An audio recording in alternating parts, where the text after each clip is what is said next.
Yes, ready, start. माननीय अध्यक्ष महोदय, मैं कल वित्त मंत्री जी के वित्त विधेयक पर चर्चा कर रहा था। मैं निवेदन करना चाहता हूं कि हमारे जो पिछड़े हुए जिले हैं उनमें शिक्षा का प्रसार हो। नई शिक्षा नीति के अंतर्गत 5 वर्ष के लिए कॉलेज खोलने पर प्रतिबंध लगा दिया गया है, लेकिन फिर भी उसमें यह छूट दी गई है कि जो आदिवासी क्षेत्र हैं वहां पर कॉलेज खोले जा सकते हैं और वे कॉलेज सरकार की जिम्मेदारी पर खोले जाएंगे। लेकिन इस सरकार की सिफारिश के बाद भी वहां पर शिक्षा बोर्ड ने इस पर रोक लगा दी है। इस तरह से सरकार के निर्णय को वहां के अधिकारियों ने नहीं माना है।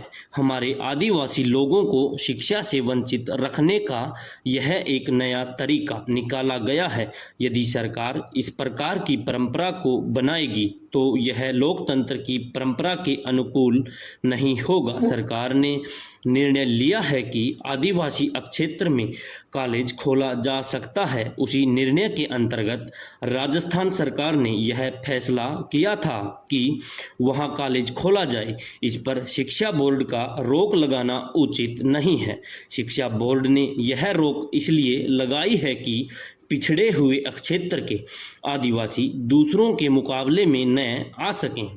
यदि इस प्रकार से सरकार अधिकारियों के कहने पर शासन चलाती रहेगी तो पिछड़े हुए क्षेत्रों के विकास के रास्ते में बहुत बड़ी बाधा आएगी। मैं पुनः मंत्री महोदय से निवेदन करना चाहता हूं कि राजस्थान ने जो निर्णय लिया है और प्रस्ताव पास करके कॉलेज खोलने का जो फैसला किया है उस पर अमल करते हुए उस कॉलेज को खोलने के आदेश दिए जाएं। अध्यक्ष महोदय, अब मैं नौकरियों में आदिवासियों के लिए जो सुविधाएं दी जा रही हैं उनके संबंध में चर्चा करना चाहता हूं। आपने हरिजनों और आदिवासियों के लिए नौकरियों में कुछ प्रतिशत स्थान सुरक्षित कर रखे हैं, लेकिन जहां पर अधिकतर आदिवासी रहते हैं वहां पर यह नियम ठीक नहीं है। वहां पर उसी हिसाब से उनको सुविधाएं दी जाएं जिस हिसाब से उनकी जनसंख्या उस क्षेत्र में है। मैं सरकार से यह निवेदन करना चाहता हूं कि आदिवासी क्षेत्रों के विकास के लिए ऐसी समिति बनाई जाए जो वहां जाकर यह देखे कि विकास की योजनाओं पर किस प्रकार से काम हो रहा है। सभापति महोदय, सदन में आज शिक्षा जैसे महत्वपूर्ण विषय पर बहस हो रहा है। मैं लगभग 30 वर्षों से शिक्षा के क्षेत्र से जुड़ा हूं। इस संबंध में मुझे भी अपने विचार प्रकट करने का आपने अवसर प्रदान किया है। इसके लिए मैं आपका हृदय से आभार प्रकट करना चाहता हूं। मैं शिक्षा मंत्री महोदय द्वारा प्रकट किए गए विचारों से पूर्णतया सहमत नहीं हूं। विश्वविद्यालय अनुदान आयोग द्वारा प्रस्तुत रिपोर्ट में कुछ ऐसे मुद्दे ऐसे हैं जिन पर इस सदन में विस्तार से चर्चा करने की आवश्यकता है। चूंकि चर्चा करने के लिए बहुत कम समय दिया गया है, अतः वे कम से कम शब्दों में अपने विचार प्रकट करने का प्रयत्न करूंगा। मुझसे पहले भी इस विषय पर काफ़ी सदस्य बोल चुके हैं और सबने शिक्षा प्रणाली में परिवर्तन करने की आवश्यकता पर बल दिया है। मैं विश्वविद्यालय अनुदान आयोग द्वारा पेश की गई रिपोर्ट से संबंधित 3 मुद्दों पर अपने विचार प्रकट करना चाहता हूं। पहला, हमारी शिक्षा प्रणाली में परिवर्तन लाने की बहुत आवश्यकता है जिसका रिपोर्ट में भी वर्णन किया गया है। दूसरा, विद्यार्थियों में फैले असंतोष को दूर करना तथा तीसरा, शिक्षकों के लिए विकास कार्यक्रम तैयार करना। मैं समझता हूं कि कई वर्षों से शिक्षा प्रणाली में परिवर्तन नहीं किया गया है। देश की परिस्थितियों को ध्यान में रखकर शिक्षा प्रणाली बनाई जाती है। आज की शिक्षा प्रणाली काफ़ी समय पहले बनाई गई थी और उस समय की परिस्थितियों को ध्यान में रखकर बनाई गई थी। देश की उन्नति के लिए आज जिन साधनों की आवश्यकता है उसी आधार पर शिक्षा प्रणाली बनाई जानी चाहिए। मैं समझता हूं कि हमें अपने शिक्षा के पाठ्यक्रम में आमूल परिवर्तन करना होगा तथा हमें अपनी शिक्षक पद्धति में भी परिवर्तन करना चाहिए।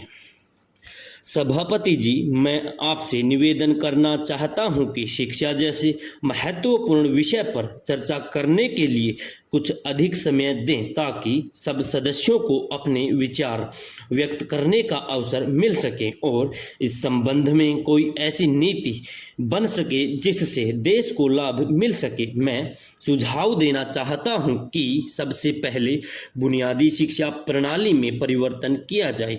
पाठ्यक्रम में परिवर्तन करने के लिए शिक्षा से जुड़े व्यक्तियों को लिया जाए जिनका इस क्षेत्र में काफ़ी अनुभव हो। जब तक अनुभवी व्यक्तियों को शिक्षा में परिवर्तन के लिए नहीं लिया जाएगा, परिवर्तन नहीं हो पाएगा। अध्यक्ष महोदय, कुछ मंत्रालय की मांगों पर बोलने के लिए प्रतीक्षा करने के बाद आज फिर से ऐसे मंत्रालय पर बोलने का अवसर मिला है जिससे गांवों के छोटे से छोटे व्यक्ति से लेकर शहरों के बड़े से बड़े अमीर पूंजीपति भी संबंधित होते हैं। इस मंत्रालय के कार्य का महत्व इस आपातकालिक और आपत्ति काल में इस आक्रमण के समय में बहुत बढ़ गया है। मैं इस संबंध में मंत्रालय का ध्यान अपने क्षेत्र की ओर आकर्षित करता हूं कि क्यों वह सीमा के नज़दीक हैं। उस क्षेत्र से होकर राष्ट्रीय महत्व की सड़क जाती है, उसकी दिशा की ओर इस मंत्रालय का ध्यान मैं विशेष रूप से आकर्षित करना चाहता हूं। वहां के लोगों की आर्थिक स्थिति सुधारने के लिए सरकार ने एक कमेटी नियुक्त की है और उसकी रिपोर्ट आने पर वह वहां के लोगों को सहायता देने की बात सोच रही है। यह राष्ट्रीय महत्व की सड़क जो भारत की उत्तरी सीमा के साथ साथ मिलती है, असम तक जा सकती है, उसकी ओर विशेष ध्यान देने की बहुत आवश्यकता है।